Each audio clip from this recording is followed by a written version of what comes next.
Hello hi good morning. അപ്പോൾ ഞാൻ എങ്ങനെയാണ് കൂവപ്പൊടി ഉണ്ടാക്കിയത് എന്ന് ഒന്ന് കാണിച്ചു തരാം കേട്ടോ. അപ്പോൾ നമ്മൾ കൂവ വാങ്ങിച്ചിട്ടുണ്ടായിരുന്നു. എന്നിട്ട് അതിൻ്റെ തൊലിയൊക്കെ ഇതുപോലെ നന്നായിട്ട് അങ്ങ് കളഞ്ഞെടുക്കണം കേട്ടോ. അതിനുശേഷം നല്ല വെള്ളത്തിലിട്ടിട്ട് നന്നായിട്ട് അങ്ങ് വാഷ് ചെയ്തെടുക്കണം. അത്യാവശ്യം നല്ല മണ്ണും പൊടിയും ഒക്കെ ഉണ്ടാവും കേട്ടോ. അത് നന്നായി വാഷ് ചെയ്തതിന് ശേഷം ഇതുപോലെ ചെറിയ ചെറിയ കഷ്ണങ്ങളാക്കിയിട്ട് ഒരു പാത്രത്തിലേക്ക് ഇടുക. എന്നിട്ട് നമ്മുടെ മിക്സിയുടെ ജാറുണ്ടല്ലോ അതിലേക്ക് കുറേശ്ശെ കുറേശ്ശെ ഇട്ട് കൊടുത്തിട്ട് കുറേശ്ശെ വെള്ളം ഒഴിച്ചു കൊടുക്കണം കേട്ടോ. എന്നിട്ട് നന്നായിട്ട് അങ്ങ് അരച്ചെടുക്കുക. എന്നിട്ട് നമ്മൾ ഈ അരച്ചതുണ്ടല്ലോ അത് കൈ വെച്ചിട്ട് നന്നായിട്ട് അങ്ങ് ഞെക്കി പിഴിഞ്ഞു കൊടുക്കണം കേട്ടോ.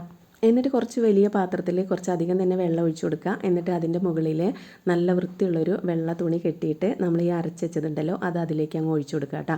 എന്നിട്ട് ചെമ്പ് അനക്കാതെ വെക്കണം. പിറ്റേ ദിവസം അതിൻ്റെ വെള്ളമൊക്കെ ഒഴിച്ച് കളയുമ്പോൾ അതിൻ്റെ അടിയിൽ നമ്മുടെ ഈ കുവട പൊടിയൊക്കെ ഉണ്ടല്ലോ അതൊക്കെ നന്നായിട്ട് ഊറി വന്നിട്ടുണ്ടാവും കേട്ടോ. അപ്പോൾ ആ വേസ്റ്റ് വെള്ളം അങ്ങ് കളയുക. എന്നിട്ട് ഇതുപോലെ നല്ല വെയിലൊക്കെ കൊള്ളിച്ചിട്ട് 2-3 ദിവസം കൊണ്ട് നമുക്ക് ഈ പൊടി ഉണങ്ങി കിട്ടും കേട്ടോ. എന്നിട്ട് ഇതേപോലത്തെ ഒരു ബൗളിൽ എനിക്ക് കിട്ടിയിട്ടുണ്ട് കേട്ടോ. അതിൽ ഞാനും അച്ഛൻ കുറച്ചേ ഉണ്ടാക്കി കഴിക്കുള്ളൂ. ഇനി മോള് വന്നാൽ മോൾക്ക് കുറച്ച് ഉണ്ടാക്കി കൊടുക്കണം. പിന്നെ ബാക്കി ഞാൻ ഏട്ടൻ വന്നിട്ടേ ഉണ്ടാക്കുള്ളൂ കേട്ടോ. അപ്പോൾ എല്ലാ കൊല്ലം തിരുവാതിരയ്ക്ക് കൂവ വാങ്ങിച്ചു കഴിഞ്ഞാൽ ഏട്ടൻ വരുമ്പോൾ കഴിക്കാനുള്ളത് ഞാൻ എടുത്ത് വെക്കാറുണ്ട്. അപ്പോൾ ഇത്രയ്ക്കുള്ളൂ. Thank you.